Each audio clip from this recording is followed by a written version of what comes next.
بسم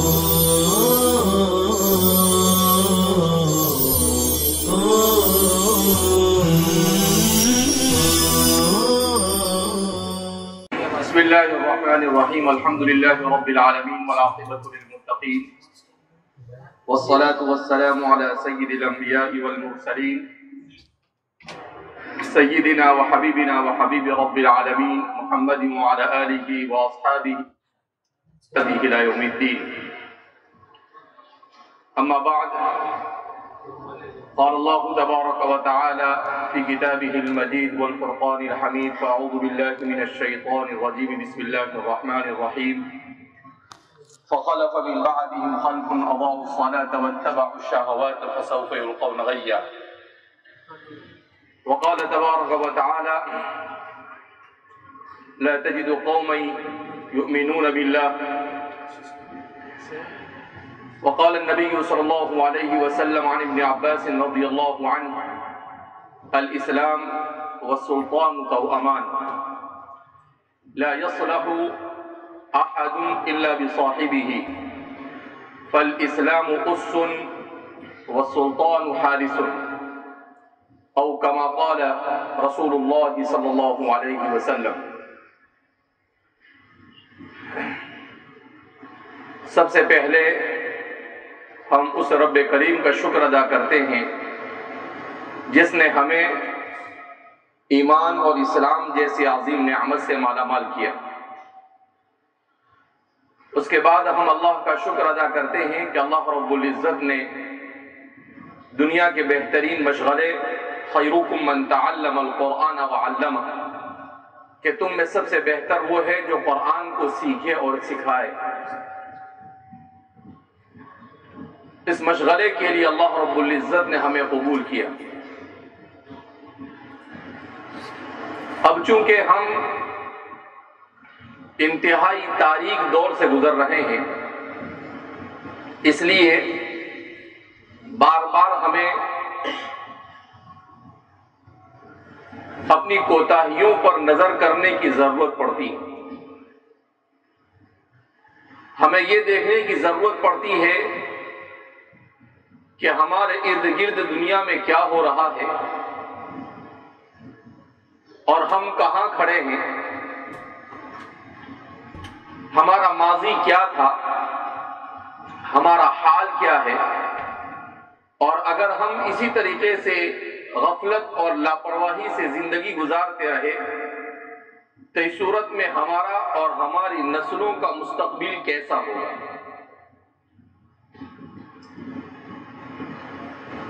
سب سے پہلے تو ہم سب کو دینی تعلیم کے لیے جب جمع ہوئے ہیں تو انسان کے لیے ضروری ہوتا ہے کہ وہ اپنی زندگی کا ہدف متعین کرے،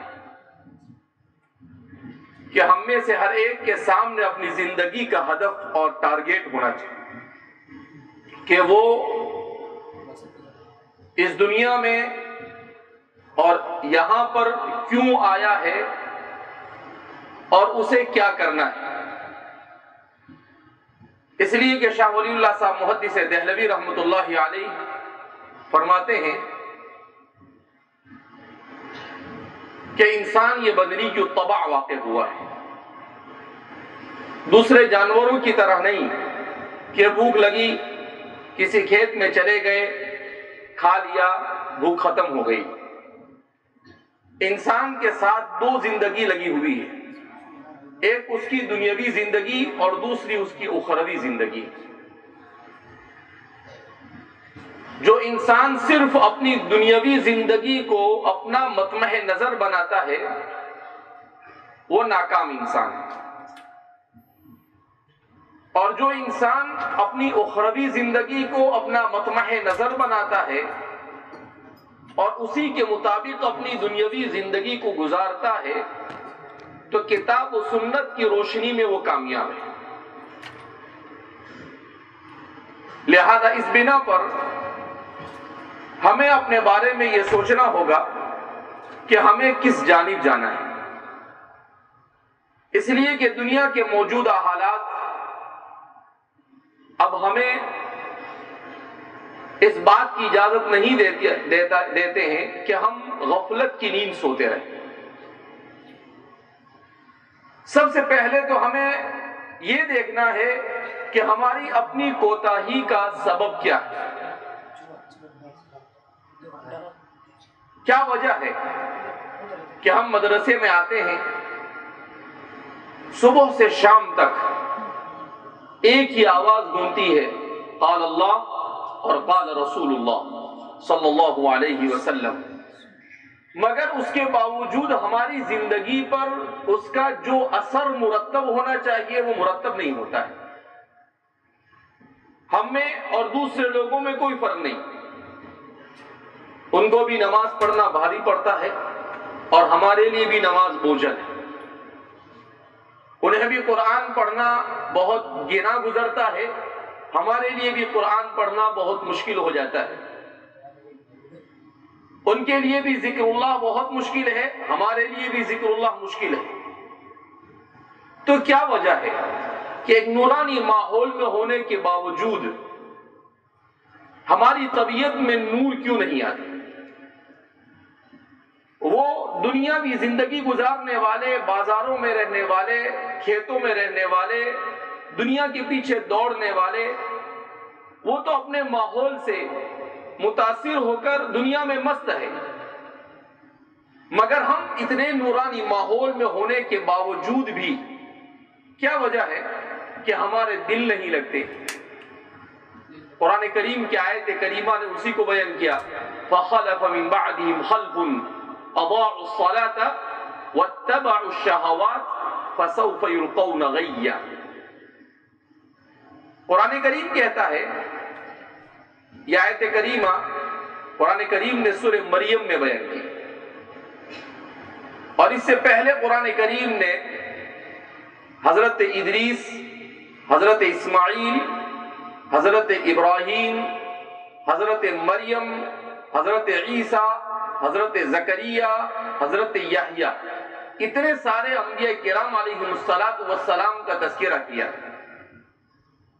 اور ان سب کا تذکرہ کرنے کے بعد قرآن کریم کیا کہتا ہے، فَخَلَفَ مِن بَعْدِهِمْ خَلْفٌ، کہ اتنے سارے انبیاء آئے، انہوں نے انسانوں کی اصلاح کے لیے اپنی زندگیاں اور اپنا سب کچھ کھپا دیا، مگر اس کے بعد کیا ہوا کہ وہ جب تک کہ رہتے تھے لوگ سیدھے راستے پر ہوتے تھے، اور جہاں وہ اس دنیا سے رخصت ہو جاتے تھے تو کیا ہوتا تھا، خلف من بعدہم خلف، کہ ان کے بعد ان کے ایسے جانشین آتے تھے، قرآن کریم کہتا ہے اضاعوا الصلاۃ، جو نمازوں کو ضائع کریں، واتبعوا الشہوات، اور نفسانی خواہشات کی پیروی کریں۔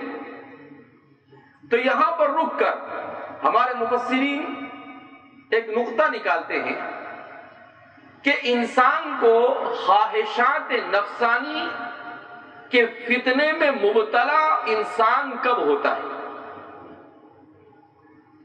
کب انسان کو آخرت میں دل نہیں لگتا اور اسے صرف اور صرف اپنی خواہشات کو پورا کرنے میں مزہ آتا ہے۔ تو فرماتے ہیں کہ جب انسان نماز کو خشوع اور خضوع کے ساتھ نہیں پڑھتا تو اسی کے ساتھ ساتھ میں فتنہ اتباع ہوا میں مبتلا ہو جاتا ہے، فتنہ اتباع ہوا میں کیا ہو جاتا ہے، مبتلا ہو جاتا ہے۔ تو اس لیے سب سے زیادہ جس چیز پر ہم طلباء اور علماء اور مسلمانوں کو اس وقت محنت کرنے کی ضرورت ہے وہ ہے اپنی نمازوں کو درست کرنا۔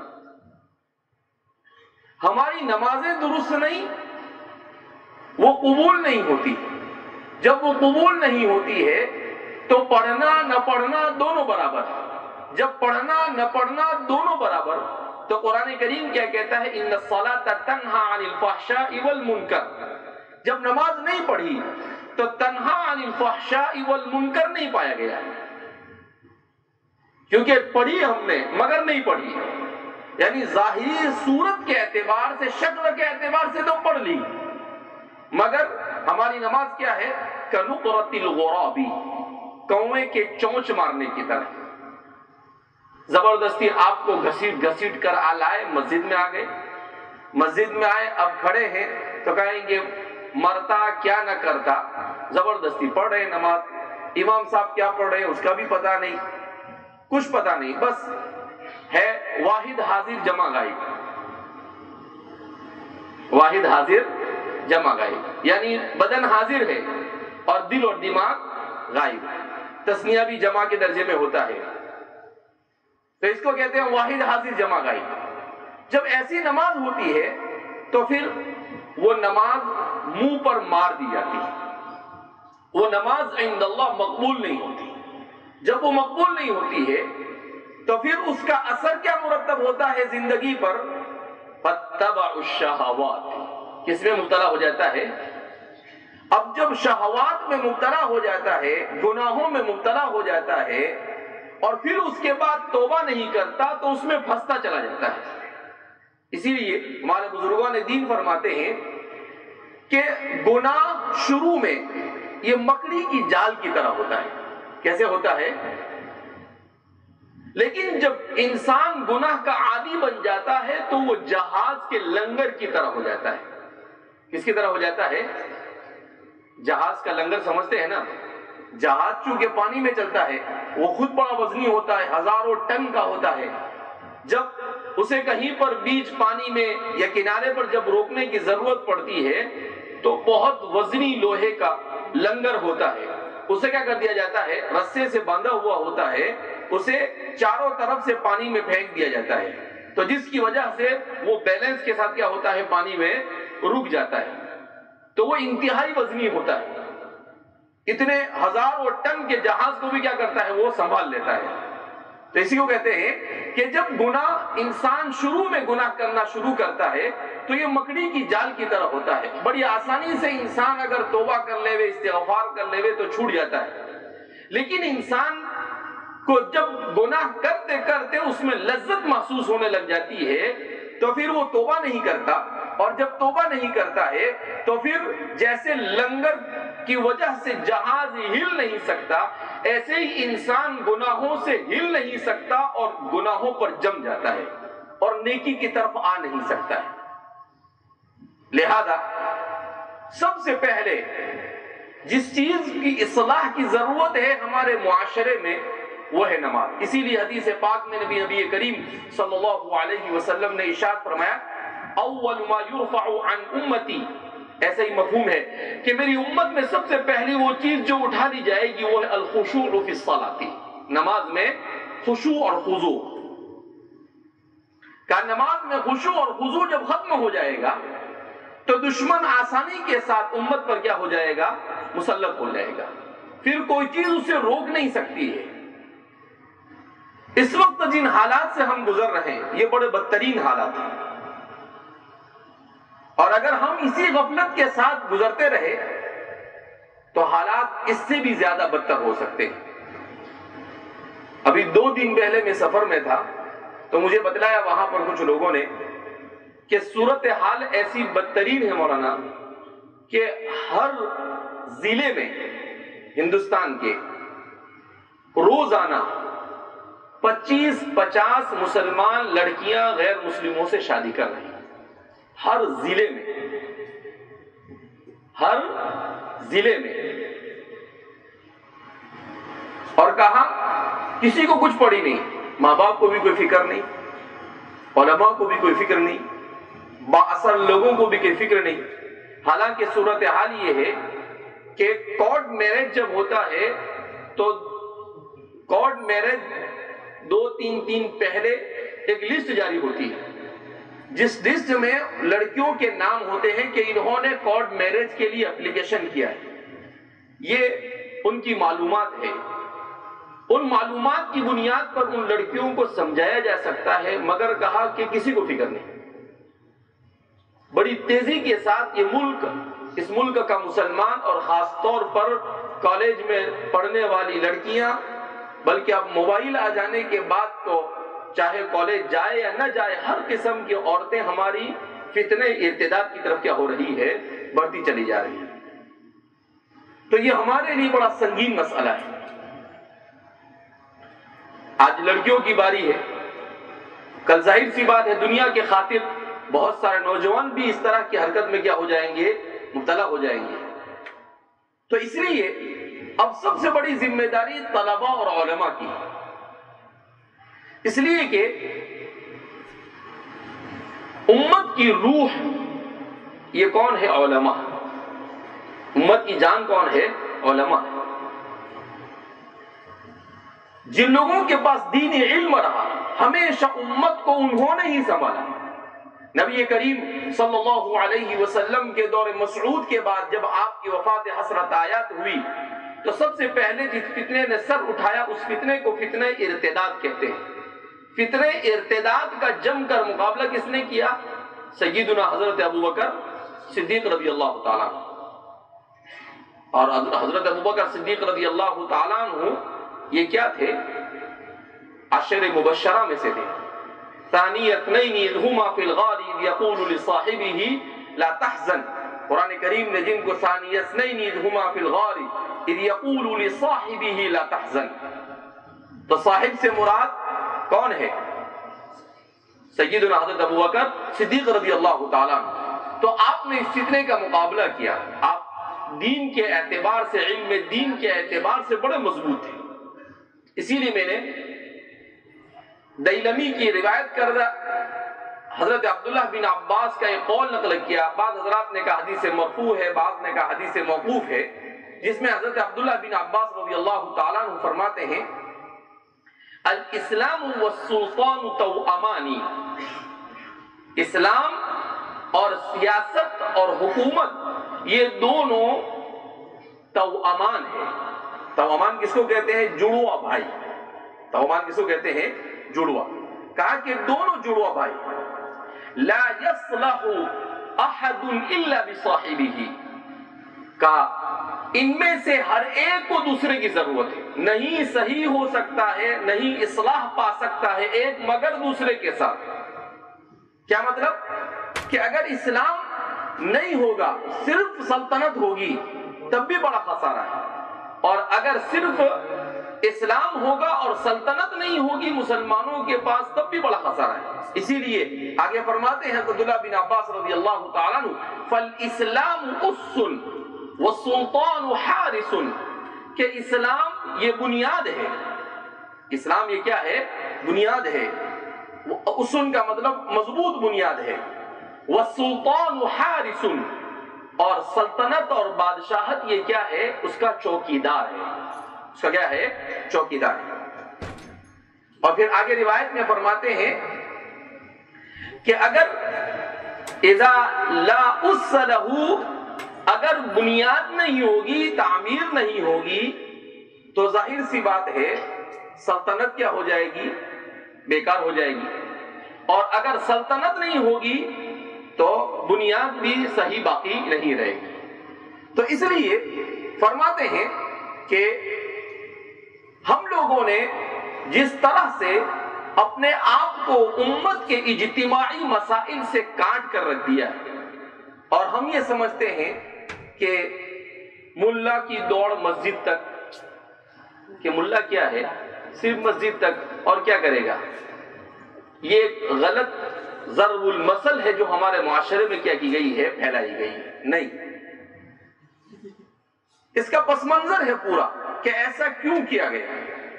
لہذا ہمارے لیے جو مستقبل کے حالات ہیں وہ اس سے زیادہ خطرناک ہے. اس لیے کہ جس ملک ہندوستان میں ہم رہ رہے ہیں، یہاں پر مسلمانوں نے کتنے سال حکومت کی؟ 800 سال حکومت. کتنے سال حکومت کی؟ اس کے بعد انگریز آیا. انگریز کی حکومت دیکھا جائے تو صرف 90 سال ہے. 1857 سے لے کر 1947 تک کتنے سال بنتے ہیں؟ 90 سال. پروفیشنلی اعتبار سے اگر دیکھا جاوے، رسمی اعتبار سے دیکھا جاوے تو 90 سال حکومت کی انہوں نے. اس کے بعد ملک آزاد ہو گیا. لیکن اس نے اس ملک کو چھوڑنے سے پہلے اس ملک میں ایسی فضا قائم کی کہ اس ملک میں مسلمان سیاست کے اعتبار سے تعلیم کے اعتبار سے، دین کے اعتبار سے مضبوط نہیں رہنا چاہیے.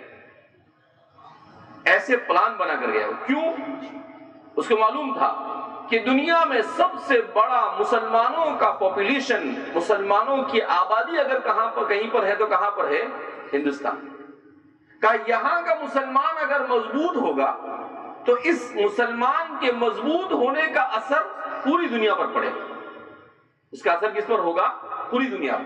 لہذا اس کو کمزور کیا جاوے تو پوری دنیا کے اوپر اس کے اثرات مسلمانوں کے لیے سیاسی اعتبار سے، ہر اعتبار سے کیسے ہوں گے؟ کمزور. تو اس لیے اس نے ایک تو اس ملک کو تقسیم کروایا. تقسیم کرنے کے بعد ملک میں جب حکومت بنانے کی باری آئی تو انہوں نے اسٹیٹ اس طریقے سے بنائے اس ملک کے کہ مسلمان کہیں پر اکثریت میں نہ آ سکے. مسلمان کہیں پر، ان کو معلوم تھا کہ اگر مسلمان 8-10 اسٹیٹ میں اکثریت میں بھی آ گیا تب بھی یہ کھڑا ہو جائے گا اور پھر دوبارہ اپنے دور کا کیا کر دے گا؟ یہ آغاز کرے گا. تو اس لیے انہوں نے جب اسٹیٹ بنائے، جیسے مہاراشٹر ہے، گجرات ہے، تو انہوں نے جب اسٹیٹ بنائے تو ہندوستان کی آزادی سے پہلے مہاراشٹر نہیں تھا. آزادی کے 8-10 سال بعد بنا، صرف گجرات تھا. اب گجرات جو اسٹیٹ تھا، اس گجرات اسٹیٹ میں مسلمانوں کی آبادی 40% تھی. کتنے فیصد تھی؟ 40. انہوں نے اس کو ایسے تقسیم کیا کہ اس تقسیم میں وہاں پر مسلمان رہ گئے صرف 60%. کتنے رہ گئے؟ کیسے؟ کہ اس کو ایسے تقسیم کیا کہ گجرات ایک چھوٹا سا اسٹیٹ بنا دیا، اس کا کچھ حصے کو راجستھان بنا کر ادھر ڈال دیا، کچھ حصے کو مہاراشٹر میں ڈال دیا، کچھ حصے کو MP میں ڈال دیا، اور اس طریقے سے اس کو چھوٹے الگ الگ ایسا تقسیم کر دیا کہ وہ ہر جگہ پر 8-10% سے زیادہ رہا نہیں. کیوں؟ ان کو معلوم تھا کہ یہ جہاں اکثریت میں آیا یہ کیا کرے گا؟ اپنے پاؤں پر کیا ہو جائے گا؟ کھڑا ہو جائے گا. تو اس لیے انہوں نے اس ملک میں، اور آج بھی اسی لیے کہتے ہیں کہ ہندوستان گورے انگریزوں کے چنگل سے نکل کر کالے انگریزوں کے ہاتھ میں آیا. کس کے ہاتھ میں آیا؟ RSS اور بجرنگ دل وغیرہ ہے، یقال لہم الانگلیز السودا، کالے انگریز، الاسود، کالے انگریز. ان کا کلر بھی ویسا ہی ہوتا ہے. تو یہ ہمیشہ سے ان لوگوں نے ہمیشہ ان کی غلامی کی اور آج بھی انہی کے اشارے پر کام کرتے ہیں. میں اصل جو بات آپ کو بتلانے جا رہا تھا وہ یہ کہ ہندوستان میں مسلمانوں کو مرتد بنانے کے لیے ایک تحریک لارڈ میکالے کے ذریعے چلائی گئی. کس کے ذریعے چلائی گئی؟ لارڈ میکالے کے ذریعے، تعلیم کے ذریعے سے. کس کے ذریعے سے؟ تعلیم کے ذریعے سے. اس لیے کہتے ہیں کہ 1832 اور 35 کے درمیان اس نے ہندوستان کا دورہ کیا تو لارڈ میکالے نے ہندوستان کا دورہ کرنے کے بعد کہا کہ یہاں کا مسلمان بڑا آسودہ ہے، بڑا تعلیم یافتہ ہے، بڑا اخلاق والا ہے، بڑا دیندار ہے. تو اب اس نے اپنی حکومت، چونکہ برٹش کا دور تھا، برٹش یعنی اگرچہ اس وقت مغلیہ حکومت باقی تھی مگر اورنگزیب رحمت اللہ علیہ کے بعد ان کے بیٹے آپس میں اختلاف کا شکار ہوئے. اختلاف کا شکار ہوئے نہیں کیے گئے. انگریزوں نے اور دوسرے سب لوگوں نے مل کر کیا کہ ان کو آپس میں لڑوایا، اور جب وہ آپس میں لڑے تو ظاہر سی بات ہے اورنگزیب کے زمانے میں جو دنیا کا سب سے عظیم ملک ہندوستان تھا، عظیم ہندوستان جس کو کہا جاتا تھا، وہ آپس میں لڑنے کی وجہ سے کمزور ہو گیا. اسی کمزوری کا فائدہ اٹھا کر انہوں نے مغل بادشاہوں کے اوپر اپنا کنٹرول شروع کیا. اب نام کا بادشاہ ہوتا تھا لیکن کام سب کون کرتے تھے؟ انگریز کرتے تھے. اسی لیے کہتے ہیں کہ ٹیپو سلطان شہید کو جب 1799 میں شہید کر دیا گیا تو ان کی شہادت کے بعد انگریز نے اعلان کر دیا کہ اب ہندوستان ہمارا ہے، اس لیے کہ شیر کو ہم نے کیا کر دیا ہے؟ ختم کر دیا ہے. تو اس کے بعد تو اب 1833 میں 32 سے 35 کے درمیان انہوں نے اسکیم، اس نے ایسا کہا کہ میں ہندوستان میں ایسا نظام تعلیم نافذ کروں گا کہ اگلے 50 سال میں پورا ہندوستان عیسائی بن جائے گا۔ لارڈ میکالے نے یہ دعویٰ کیا تھا کہ میں ایسا کیا نافذ کروں گا، تعلیمی نظام نافذ کروں گا کہ پورے ملک کو کیا بنا دیں گے، ہم عیسائی بنا دیں گے۔ اب ظاہر سی بات ہے حکومت ان کے ہاتھ میں تھی تو خطرات بڑے پرخطر ماحول تھا اور حالات ایسے بن رہے تھے، اسی لیے انہوں نے کیا کیا، سب سے پہلے تو یورپ سے جو ان کے بڑے بڑے مناظر پادری ہوتے تھے، علماء ہوتے تھے عیسائیت کے، ان کو ہندوستان میں لا کر چھوڑ دیا۔ دوسری طرف ہندوؤں میں جو بڑے بڑے پنڈت تھے ان لوگوں کو کھڑا کیا۔ اب ایک طرف سے عیسائی پادریوں نے مسلمانوں کو چیلنج کیا کہ ہمارے ساتھ مناظرہ کرو، اور دوسری طرف سے ہندوؤں نے بھی مسلمانوں کو کہا، ان کے پنڈتوں نے کہ آپ آؤ ہمارے ساتھ مناظرہ کرو، لیکن جس کو اللہ رکھے اسے کون چکھے۔ اللہ رب العزت نے بھی فیصلہ کیا تھا کہ اس ملک میں ہندوستان میں اسلام اور مسلمان باقی رہے گا، اللہ کی مرضی تھی ایسی۔ تو اللہ رب العزت نے بھی ایسے لوگوں کو اس زمانے میں کھڑا کیا کہ ان لوگوں نے ڈٹ کر کیا ان کا مقابلہ کیا۔ عیسائیوں کے مقابلے میں حضرت مولانا رحمت اللہ صاحب کیرانوی نور اللہ مرقدہ آئے۔ حضرت مولانا رحمت اللہ صاحب کیرانوی کا نام سنا ہونا ہے کہ نہیں؟ حضرت مولانا رحمت اللہ صاحب کیرانوی ہمارے ہندوستان کے مسلمانوں کے نہیں، پورے عالم کے مسلمانوں کے لیے بڑے محسن آدمی ہیں۔ اللہ ان کی قبروں کو نور سے بھر دے، اور اللہ انہوں نے جو امت مسلمہ کے لیے خدمات پیش کی ہے، اللہ ان کو اس پر بہترین اجر عطا فرمائے۔ تو حضرت نے عیسائیوں کے ساتھ مناظرہ کیا۔ فرماتے ہیں کہ آپ نے عیسائیت کا مطالعہ کرنے کے بعد عیسائیوں کی کتاب تورات میں ہزاروں غلطیاں پکڑی، اور پھر اس کے بعد آپ نے ان لوگوں کے ساتھ جب مناظرہ کیا تو فرماتے ہیں کہ جب آخری مناظرہ ہوا، اس آخری مناظرے میں صورتحال یہ تھی کہ جو پادری عیسائی بڑے بڑے پادری اور بڑے بڑے مناظر مانے جاتے تھے، انہوں نے اخیر میں آ کر مناظرے کو روک دیا، اور بعد میں جاتے جاتے انہوں نے کہا کہ اگر اور تھوڑی دیر مناظرہ چلا ہوتا تو ہم سب کو لا الہ الا اللہ پڑھنا پڑتا، ہم سب کو کیا پڑھنا پڑتا تھا؟ لا الہ الا اللہ پڑھنا پڑتا۔ مناظرہ چھوڑ کر بیچ میں سے بھاگ گئے۔ تو آپ ایسے زبردست، اسی لیے اس وقت کی خلافت عثمانیہ نے آپ کو وہاں پر ترکی میں استنبول میں بلایا، اور اس کے بعد انہوں نے اظہار الحق نامی کتاب آپ سے لکھوائی، جو آج بھی عیسائیت کے خلاف بالکل کہتے ہیں اس کو 100 سونار کی اور 1 لوہار کی۔ آپ کی کتاب بے مثال مانی جاتی ہے۔ تو آپ نے مناظرے کے ذریعے سے، کتابوں کے ذریعے سے، اور مسلمانوں میں ان کو سمجھا کر اس طریقے سے مسلمانوں کو عیسائیت سے بچایا، اور آج میں اور آپ اور آج ہم اس اسلامی تشخص کے ساتھ اس ملک میں بیٹھے ہوئے ہیں، ورنہ ہم میں سے کوئی نتھو رام ہوتا اور کوئی کھتو رام ہوتا۔ سیدھی سی بات ہے، کوئی ہندو ہوتا، کوئی عیسائی ہوتا، کوئی یہودی ہوتا۔ الحمدللہ الذی ہدانا لہذا وما كنا لنهتدی لولا ان ہدانا اللہ۔ ہم اللہ کا جتنا شکر ادا کرے کم ہے، اور ہمارے بزرگوں کا بھی۔ دوسری طرف ہندوؤں نے جب چیلنج کیا تو اللہ رب العزت نے حضرت مولانا قاسم صاحب نانوتوی نور اللہ مرقدہ کھڑا کیا۔ حضرت نے ان کے ساتھ مناظرے کیے، ایسے زبردست مناظرے کیے کہ یہ بھی بھاگ جاتے تھے بیچ بیچ میں سے۔ فرماتے ہیں کہ حضرت کے مناظروں سے متاثر ہو کر ایک پنڈت نے یہاں تک کہ کہہ دیا کہ ایسا لگتا ہے جیسے قاسم نانوتوی کا خدا اس کے بازو میں آ کر اس کی مدد کر رہا ہے، ایسا کہتا ہے۔ کہا ایسے جواب انسان نہیں دے سکتا ہے، اور ایسے تگڑے سوالات انسان نہیں کھڑے کر سکتا ہے۔ کہا ایسا لگتا ہے جیسے اس کا خدا اس کے بازو میں آ کر بیٹھ کر اسی کیا کر رہا ہے، مدد کر رہا ہے۔ یہ وَشَهِدَ شَاهِدٌ مِنْ أَهْلِهَا۔ تو حضرت نانوتوی رحمت اللہ علیہ نے بڑے زبردست مناظرے کیے ان کے، تو وہ اسکیم بھی پھیل ہو گئی ان کی۔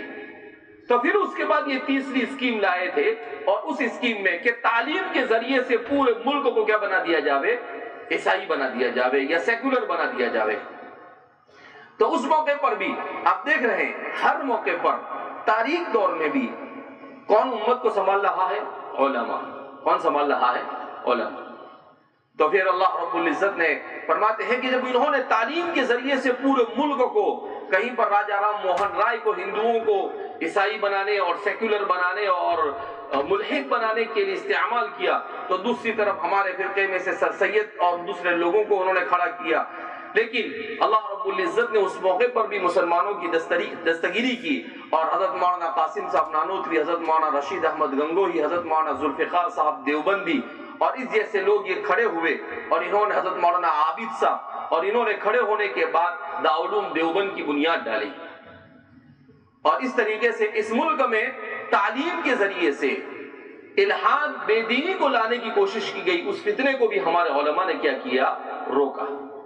اب ایک بار پھر اس ملک میں 2020 میں ہندوستان کی موجودہ حکومت نے جو مکمل طور پر RSS اور بجرنگ دل کے اشاروں پر کام کرتی ہے، اس حکومت نے new education policy, national new education policy, نئی تعلیمی، ہندوستان کی نئی تعلیمی پالیسی کے نام سے ایک بل منظور کروایا ہے، اور اس بل کے ذریعے سے ہندوستان کو ایک مرتبہ پھر ہندوانہ رنگ میں رنگنے کی کوشش کی جا رہی ہے.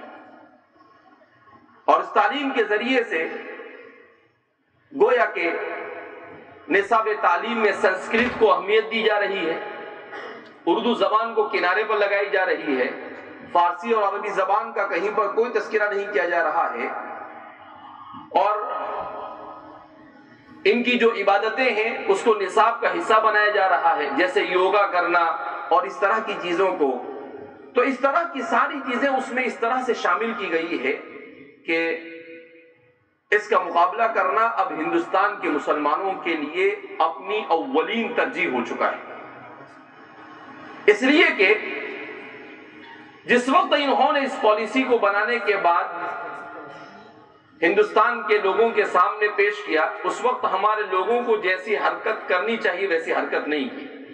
ہمیں اس پر آبجیکشن اٹھانا چاہیے تھا اور اس کے خلاف آواز اٹھانی چاہیے تھی، لیکن جیسی مضبوط آواز ہونی چاہیے ویسی نہیں اٹھ سکی، جس کی وجہ سے یہ پاس ہو گئی پالیسی. اب یہ جب پالیسی پاس ہو چکی ہے تو اس پالیسی کا نفاذ یہ لوگ کہہ رہے ہیں کہ بھائی 2024 سے یا 2025 سے اس پالیسی کو نافذ کرنے کے بعد اس پر عمل کریں گے. تو اب ہمارے سامنے چیلنج کھڑا ہے کہ اس طوفان کا مقابلہ کیسے کیا جائے. اس طوفان کا مقابلہ کرنے کے لیے میدان میں کون ہوں گے؟ علماء کو آنا پڑے گا، ہم طلبہ اور نوجوانوں کو آنا پڑے گا. اس کے لیے اپنے آپ کو اس اعتبار سے تیار کرنا پڑے گا. اپنے آپ کو اس اعتبار سے کیا کرنا پڑے گا؟ تیار کرنا پڑے گا. کیسے ہم اپنے آپ کو تیار کریں؟ تو اس کے لیے تیاری کیا ہوگی؟ سب سے پہلے اس کے لیے تیاری تو یہ ہوگی کہ ہمیں ہندوستان میں بسنے والے ہر مسلمان کو، چاہے وہ کسی بھی ہندوستان کے کونے میں رہتا ہو، دین کی بنیادی تعلیم مؤثر انداز میں پہنچانی ہے. اس لیے کہ اسلام دین برحق ہے. جب اس کی تعلیم، بنیادی تعلیم اس طور پر اس کے دل و دماغ میں نقش کر دی جاوے کہ اسے کوئی متزلزل نہ کر سکے، تو کوئی چیز نہیں ہے جو ہمارے مضبوط بنیادوں کو ہلا سکے. اس لیے کہ 100 بار لے چکا ہے تو امتحان ہمارا.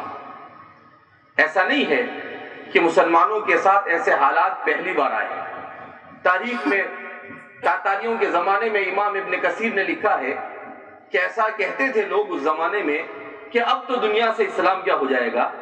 ختم ہو جائے گا، کوئی بچے گا نہیں دنیا میں مسلمان. لیکن اللہ نے انہی تاتاریوں کو کیا بنا دیا تھا؟ مسلمان بنا دیا. جس چراغ کی حفاظت خود فانوس بن کر خدا کرے، اس چراغ کو کون بجھا سکتا ہے؟ تو اللہ نے انہی میں سے لوگوں کو کھڑا کر دیا، اور وہی اسلام کے کیا بن گئے؟ محافظ بن گئے. آج بھی ایک ملک ہے یوکرین، رشیا کے بازو میں، وہاں پر تاتاری مسلمان آج بھی پائے جاتے ہیں.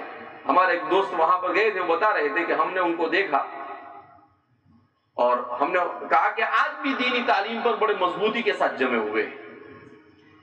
تو ایسے ہی جب سوویت یونین کا فتنہ آیا پچھلی صدی میں 1917 میں، اور پورے عالم اسلام، آدھے عالم اسلام جس کو کسی زمانے میں بخارا اور سمرقند اور تاشقند کہا جاتا تھا، جہاں پر ہمارے بڑے بڑے محدثین اصحاب سیاح ستہ جس علاقے میں پیدا ہوئے، اس پورے علاقے کو اس طرح سے لپیٹ میں لیا کہ ایسا کہا جاتا تھا کہ اب اس علاقے سے اسلام کیا ہو جائے گا، ختم ہو جائے گا.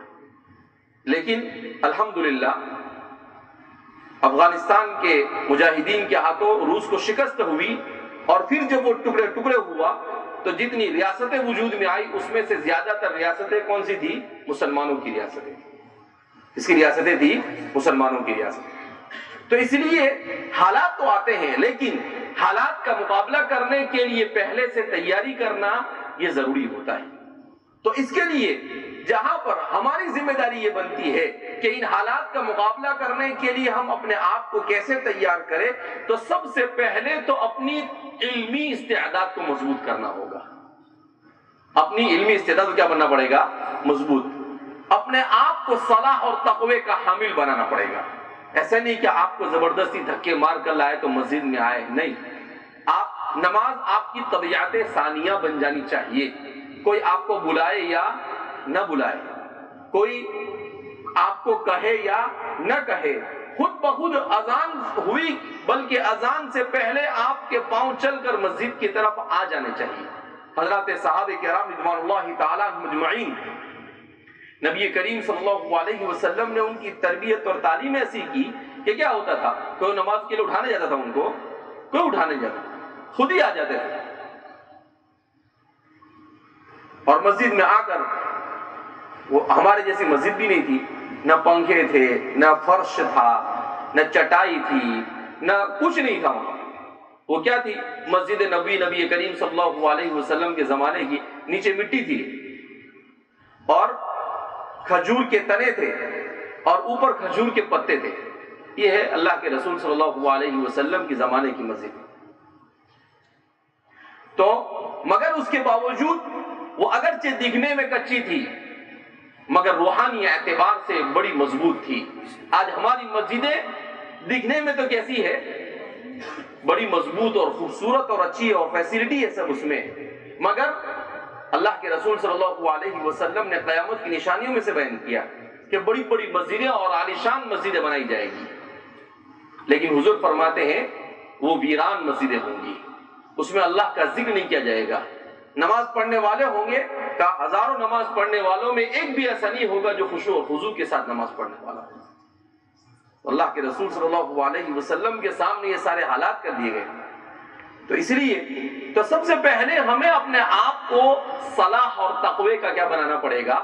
حامل بنانا پڑے گا، اور اپنے آپ کو تعلیم اور علم سے مزین کرنا پڑے گا. ہم یہ سوچیں گے کہ چلو کوئی بات نہیں، نکل جائیں گے دین، پڑھو نہیں پڑھو کیا فرق پڑتا ہے. تو نہیں، اگر آپ کی استعداد علمی اعتبار سے کمزور ہوگی تو نہ آپ اپنا ایمان بچا سکیں گے اور نہ دوسروں کا ایمان بچا سکیں گے. آپ بھی فتنے میں مبتلا ہو جائیں گے. جب آپ خود ہی مبتلا ہوں گے تو دوسروں کو کیسے بچا سکتے ہیں؟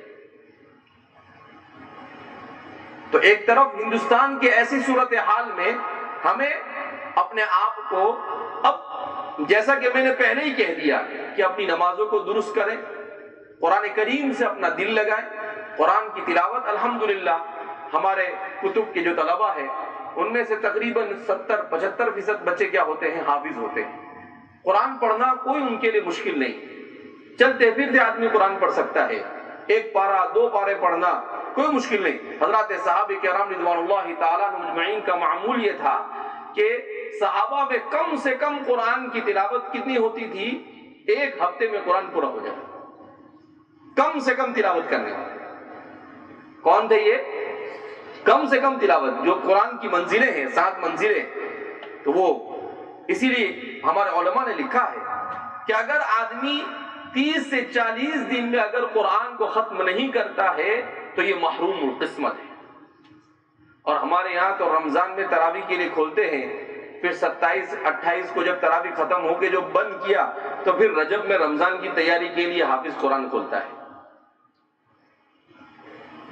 قرآن کریم اس لیے فرماتے ہیں کہ اگر آدمی صلاح اور تقوی کی طرف آنا چاہتا ہے تو اپنے آپ کو قرآن کی تلاوت سے وابستہ کرے۔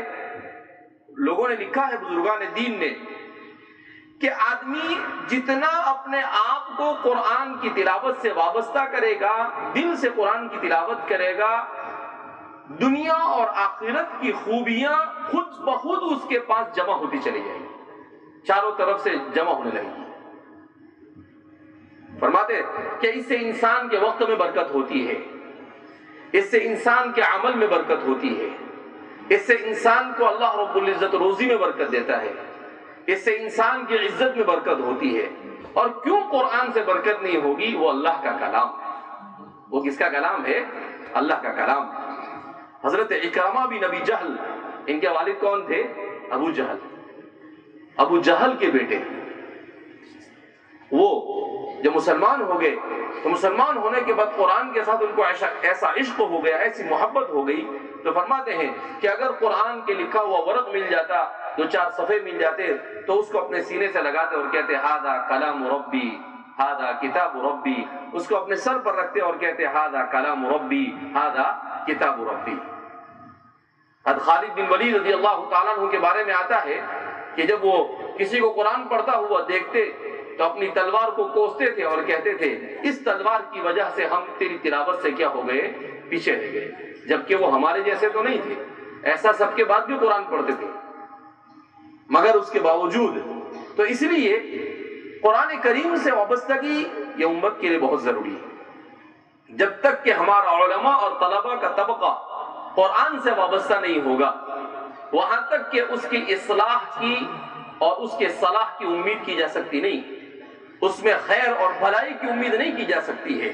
لہذا اس بنا پر ہمیں اپنے آپ کو قرآن کی تلاوت کا عادی بنانا چاہیے۔ اسی طریقے سے ایک بزرگوں نے ایک بڑا مجرب عمل بیان کیا ہے کہ اگر کوئی آدمی یہ دیکھتا ہے کہ اس کو نیکی میں اس کا دل نہیں لگتا ہے، نماز میں نہیں، پڑھنے میں نہیں، کوئی چیزوں میں نہیں دل لگتا ہے، کہا اس آدمی کو 2 کام کرنے چاہیے۔ نمبر 1 کثرت سے استغفار پڑھنا چاہیے، اور نمبر 2 کثرت سے درود ابراہیم پڑھنا چاہیے۔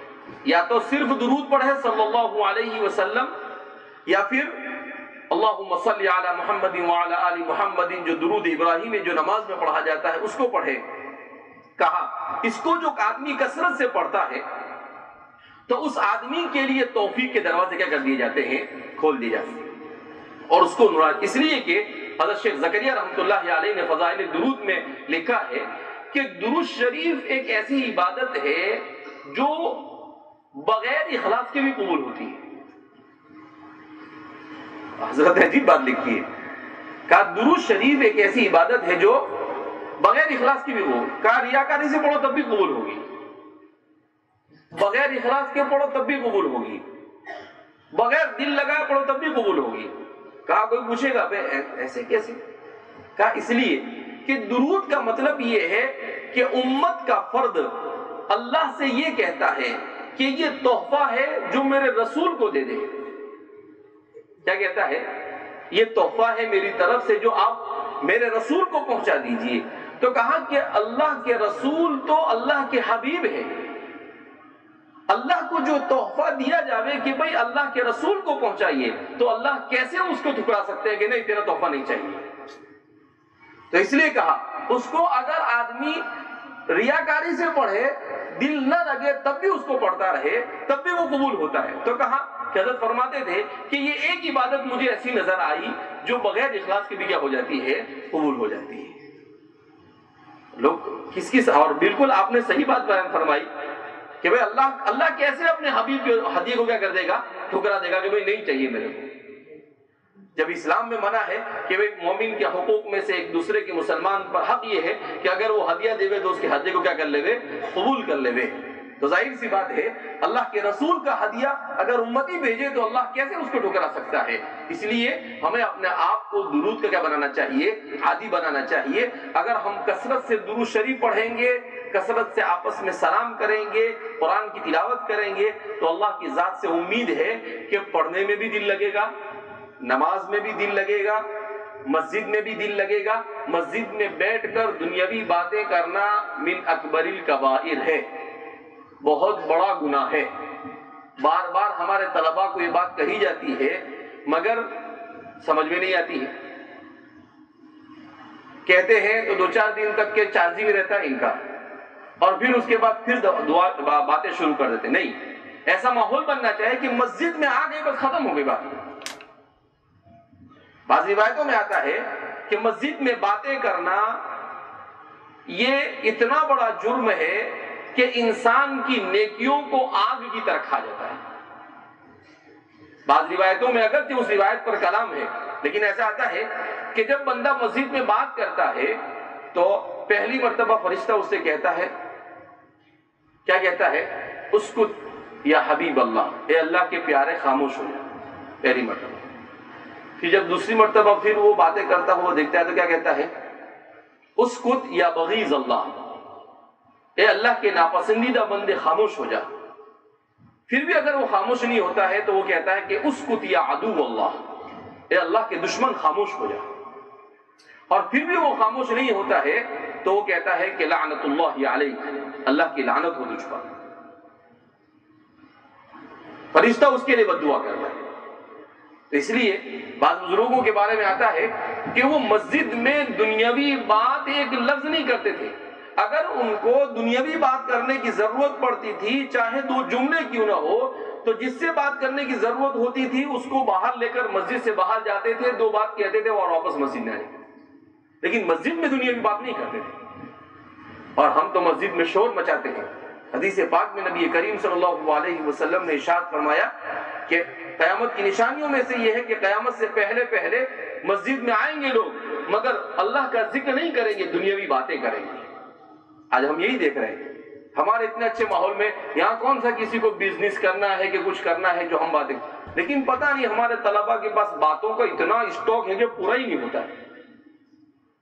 جہاں دیکھے وضو کرتے کرتے بھی بات کریں گے، مسجد میں آئے تو وہاں بھی بات۔ ہر بھائی انسان کو قلیل الکلام ہونا چاہیے ذرا تو۔ اسی لیے اللہ کے رسول صلی اللہ علیہ وسلم سے ایک صحابی نے کہا کہ حضور مختصر سی نصیحت کر، حضور صلی اللہ علیہ وسلم نے کہا امسک علیک لسانک، بھیا زبان پہ کنٹرول کر۔ کس پہ کنٹرول کر؟ کہا کہ یہ بڑ بڑ نہیں کرنی چاہیے، جہاں بیٹھا اتنا بگ بگ بگ بگ، بات کام ہو نہیں ہو، فائدہ ہو نہ ہو، کچھ نہیں، بس چالو۔ رجل بڑ بڑ، سوائے بات کرنے کے دوسرا کچھ کام ہی نہیں، جیسے ایسا لگتا ہے کہ دنیا میں بکواس کے لیے پیدا ہوا ہے۔ ما ولد الا لہ، کہ اس کے علاوہ دوسرا اس کا کوئی کام ہی نہیں۔ ارے بھائی بہت بات کرنے کا شوق ہے تو اللہ کے ساتھ بات کریں، قرآن پڑھنے بیٹھ جائے، ذکر کرنے لگ جائے۔ عادت بنانی پڑے گی، ایسی عادت تھوڑی بنتی آدمی کی۔ آپ کہیں کہ کیا کریں، دل نہیں لگتا ہے، دل تو کہیں نہیں لگتا ہے۔ بیت الخلا میں دل لگتا ہے کسی کا؟ لیکن پھر بھی جاتا ہے نا آدمی، لیکن بیٹھا رہتا ہے وہاں پر، ضرورت ہوئی آ گیا تھا۔ تو ایسے ہی انسان کو بات بھی ضرورت کے بقدر، الضرورت تقدر بقدر الضرورۃ، ضرورت کے بقدر بات کرے، باقی اپنے کام میں لگا رہے۔ لیکن نہیں، ضرورت کے بقدر تو نہیں، تقریر کرے گا تو وہاں پر نہیں، چوری راستے سے جس دن تقریر کی باری اس دن بیمار ہو جائے گا۔ پھر اس کے بعد جب فارغ ہو کے کہیں پہ جائے گا بولے گا حضرت بیان کیجیے، بندہ بیان سے معذرت چاہتا ہے، آئے گا نہیں تو، یا پھر بولے گا ذرا گلا خراب ہو گیا ہے، زکام ہو گیا ہے، پھر بھی بہانہ کرے گا۔ بھائی اسی لیے سیدنا حضرت عمر رضی اللہ تعالیٰ عنہ فرمایا کرتے تھے تعلموا قبل ان تسودوا، سردار بنائے جانے سے پہلے علم حاصل کرو۔ سردار بنائے جانے سے پہلے کیا کرو؟ علم کا علم ہوگا آپ کے پاس، تعلیم علم ہوگا آپ کے دل و دماغ میں بھرا ہوا، تو آپ اچھی طریقے سے لوگوں کی رہنمائی کر سکتے ہو، اچھے سردار بن سکتے ہو، اچھے امام بن سکتے ہو، اچھے معلم بن سکتے ہو، ہر جگہ پر آپ کامیاب ہو سکتے ہو۔ لیکن علم نہیں تو آپ کامیاب نہیں ہو سکتے۔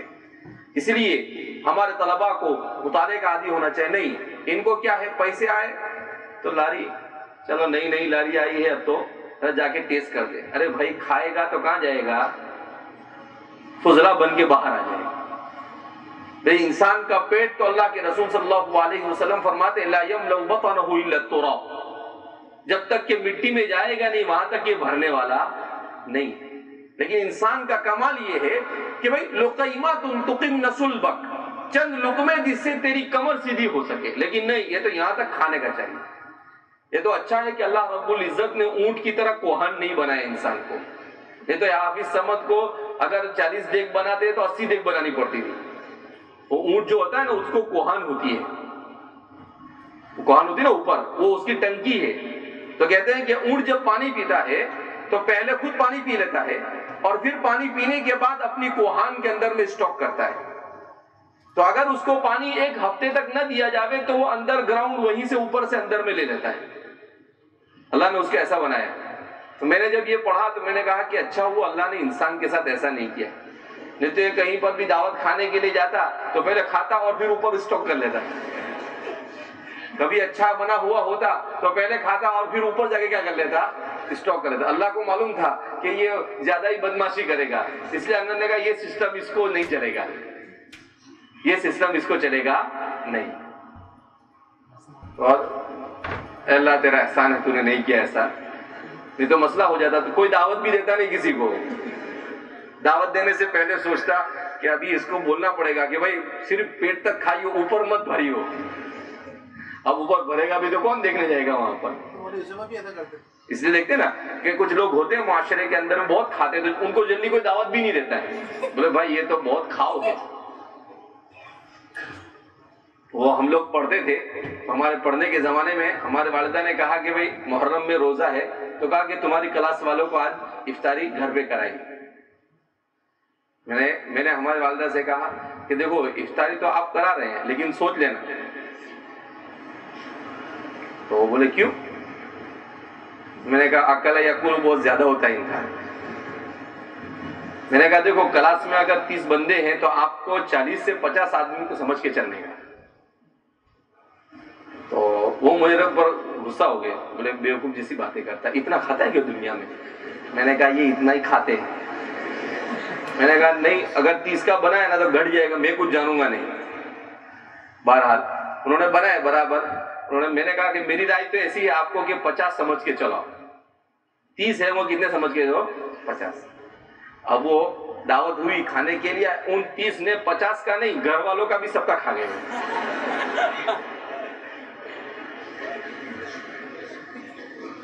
وہ ہماری والدہ بعد میں بولتی ہے تو نے تو برابر بولا تھا. میں نے کہا کہ ہم ان کے ساتھ ہی رہتے ہیں، ہم کو معلوم ہے نا کہ یہ کیا کھاتے ہیں، یہ تو بہت کھاتے ہیں اور اچھا مل گیا تو ختم ہو گئی بات. پھر تو کچھ دیکھتے نہیں ہے. وہ تو اچھا ہے کہ برتن بچ گئے تو برتن بھی کھا جاوے، چمچ بھی کھا جاوے اور جگ اور گلاس بھی کھا جاوے. تو ایسا نہیں ہوتا ہے. حضرت تھانوی رحمۃ اللہ علیہ فرماتے تھے کہ بھئی کسی بھی دسترخوان پر جا کر کھاؤ، اپنا پیٹ سمجھ کے کھاؤ. کیا بولتے تھے؟ اپنا پیٹ سمجھ کے کھاؤ. نہیں سمجھے ابھی تک. اپنا پیٹ سمجھ کے کھانے کا مطلب یہ ہے کہ کھانا کتنا بھی اچھا ہو لیکن آپ یہ سمجھ کے کھاؤ کہ میرے پیٹ کی جتنی کیپیسٹی اتنا میں کھاؤں گا، اس سے زیادہ میں کھاؤں گا نہیں. اسی لیے اللہ کے رسول صلی اللہ علیہ وسلم نے ارشاد فرمایا کہ انسان المعدۃ بیت الادویہ، انسان کا جو معدہ ہے یہ تمام بیماریوں کی جڑ، ساری بیماریاں یہیں سے پیدا ہوتی ہیں. تو حضور نے فرمایا کہ اس کے 3 حصے کرو، ایک کھانے کا، ایک پانی کا اور ایک خالی رکھو تاکہ اچھی طریقے سے سانس لے سکو. ایسا نہیں کہ سانس لو تو ڈکار کے ساتھ وہ بھی باہر آوے. یہ جو ڈکار کے ساتھ باہر آتا ہے نا، کچھ لوگ نماز میں دیکھو کہیں بھی بیٹھے بیٹھے ڈکار ہی لیتے. مجھے تو اتنا غصہ آتا ہے وہ ڈکار والے کو، کسی کو میرے سامنے کوئی ڈکار کرتا ہے نا، مجھے ایسا ہوتا ہے کہ اگر میرے بس میں جائے تو اس کا گلا دبا دوں. کوئی بات ہے، میں فوراً یہ سوچتا ہوں کہ اتنا کیوں کھا کے آیا ہوگا یہ کہ ڈکار پہ ڈکار لیے جا رہا ہے. ارے بھائی ڈکار اسی لیے آتی ہے، ڈکار کا مطلب یہ ہے کہ البطن مملوء فوق الملء، یعنی جتنا بھرا ہونا چاہیے اس سے زیادہ بھرا ہوا ہے۔ امام ابن نجیم نے اپنی کتاب الاشباح والنظائر میں مسئلہ لکھا ہے الاکل فوق الشبع حرام۔ مسئلہ سنا کبھی؟ مسئلہ سن لے، کیا مسئلہ بیان کیا ہے کہ پیٹ بھرنے کے بعد کھانا یہ حرام ہے۔ معلوم بھی نہیں اس کو، ایسے دیکھتے ہیں میرے کو جیسے کوئی نئی بات لے کر آئے میں۔ ارے بھائی امام ابن نجیم نے اپنی کتاب میں لکھا ہے کہ الاکل فوق الشبع حرام، آپ کا پیٹ بھر گیا اس کے بعد بھی کھائے چلے جا رہے ہیں آپ، کہا یہ حرام ہے، جائز نہیں ہے۔ مولانا طارق جمیل صاحب بھی اپنے ایک بیان میں کہتے ہیں کہ بھئی سارے مسئلے بتاتے ہیں مولانا لوگ، لیکن یہ مسئلہ کوئی بتاتا ہی نہیں کہ پیٹ بھرنے کے بعد بھی کھانا حرام ہے، جائز نہیں ہے۔ کئی مسئلہ آپ بتاتے ہیں کیونکہ مولانا لوگ خوب کھاتے ہیں، بولے ان سے مسئلے کا ریلیشن اور تعلق اس لیے بتاتے ہی نہیں ہے۔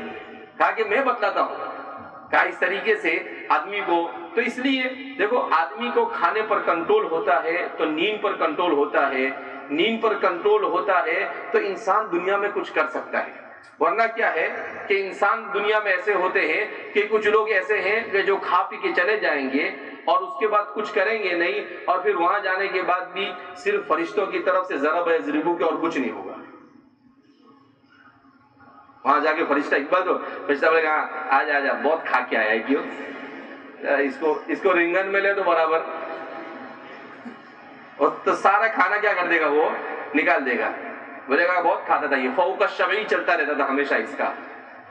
تو اس لیے بہرحال کوشش کرنی چاہیے کہ جد و جہد اور محنت پڑھنے میں کریں، کھانے اور پینے میں محنت کرنے کے بجائے، اور اللہ رب العزت سے دعا کرتے رہنا چاہیے، اللہ سے توفیق مانگتے رہنا چاہیے کہ اللہ رب العزت ہمیں توفیق مرحمت فرمائے۔ یہ بھی اللہ سے مغرب سے پہلے 10 منٹ پہلے آ کر صبح میں تہجد میں اٹھ کر آدمی اس وقت تک نیک صالح نہیں بن سکتا ہے جب تک کہ وہ تہجد کا عادی نہ ہو، اور ابھی رات بڑی ہوتی جائے گی تو ظاہر سی بات ہے آدمی کو ویسے بھی کتنا آدمی کو سونا ہے، اور جو آدمی جتنا دیکھو نیند اور کھانا یہ ایسی چیز ہے کہ انسان کے دماغ پر اس کا ڈیپینڈ ہے۔ انسان دماغ سے سوچتا ہے کہ میری نیند پوری نہیں ہوئی تو 10 گھنٹے میں بھی پوری نہیں ہوگی، اور 5 گھنٹے بعد سوچ جاتا ہے پوری ہو گئی تو وہ پوری ہو جاتی ہے۔ تو یہ کمپیوٹر ہے، یہ کمپیوٹر سے پورا دماغ کیا کرتا ہے، کام کرتا ہے۔ تو انسان کو عادی بنانا چاہیے اپنے آپ کو، ایک نظام کہ بھئی اتنی دیر سو لیے، ختم ہو گئی بات۔ اب کلاس میں آئے، کیسی نیند اور کیسی اونگ، کلاس میں آئے توجہ سے سبق سنے، جتنا سبق پڑھایا جاوے اس کو لکھ، آدمی مکمل طور پر کیا کرتا رہے، لکھتا رہے، لیکن نہیں ایسا کر کے دیکھتے رہتے ہیں۔ اب وہ 5-10 منٹ تک دیکھے گا، پھر کوئی تو ایسے بھی سوئے گا، ایسے سوتے ہیں کلاس میں، سبق استاد سبق پڑھا رہا ہے اور کسی کا ادھر منہ پھٹ رہا ہے، کسی کا ادھر منہ پھٹ رہا ہے، اور کوئی تو نیند آتی بولتے ہیں ابے مجھے کو 20 سال ہو گئے پڑھاتے پڑھاتے، کتنے سال ہو گئے، 20 سال، ایک سے ایک نمونے ہیں، سب دیکھے ہیں، کچھ بچا نہیں ہے کہ طالب علم کیا کیا کرتا ہے۔ اور کچھ تو ایسے ہوتے ہیں کہ پیچھے بیٹھتے جان بوجھ کے، ادھر حضرت پڑھنا چالو کرے، شروع ہو گیا برابر، کتاب پہ ہاتھ رکھے گیا ہے، نام یا نام نومن، ایسا لگتا ہے ما ولد الا للنوم، کہ حضرت سوائے نیند کے اور کسی مقصد سے پیدا ہی نہیں ہوئے۔ لہذا اس بنا پر من نام فقد خسر، جو سویا سو کھویا، سونے والا کامیاب ہو سکتا نہیں، یہ دنیا کا دستور ہے، سنت اللہ ہے۔ تو اس لیے آدمی کو اسی لیے کہتے ہیں کم گفتن کم خوردن کم خفتن سوئے بزرگاں استر، کم کھانا، کم بولنا اور کم سونا یہ بزرگی کی علامت ہے۔ بزرگوں کی عادت ہوتی ہے کہ کم بولے، کم کھائے۔ اپنے یہاں پر تو یہ ساری چیزیں انلمیٹ چلتی ہے، سونا بھی انلمیٹ اور کھانا تو ان لمٹ، اور کیا بچ گیا، اور بولنا تو سوال ہی نہیں پیدا ہوتا ہے، زبان رکے تو کبھی آدمی کی۔ بہرحال اللہ رب العزت ہم سب کو بری عادتوں سے محفوظ فرمائے، اور اللہ نے فتنوں کے اس دور میں تعلیم و تعلم کے لیے جو ہمیں یہاں پر جمع ہونے کی توفیق مرحمت فرمائی، تو اللہ رب العزت ہمیں اپنی صالحیت اور صلاحیت دونوں کو اجاگر کرنے کے لیے جد و جہد اور محنت کرنے کی توفیق مرحمت فرمائے۔ ہر طرح کی سستی اور کاہلی سے اللہ ہماری حفاظت فرمائے اور اللہ ہم سب سے راضی ہو جائے ویسے فیصلے فرمائے۔ وآخر دعوانا الحمدللہ رب العالمین۔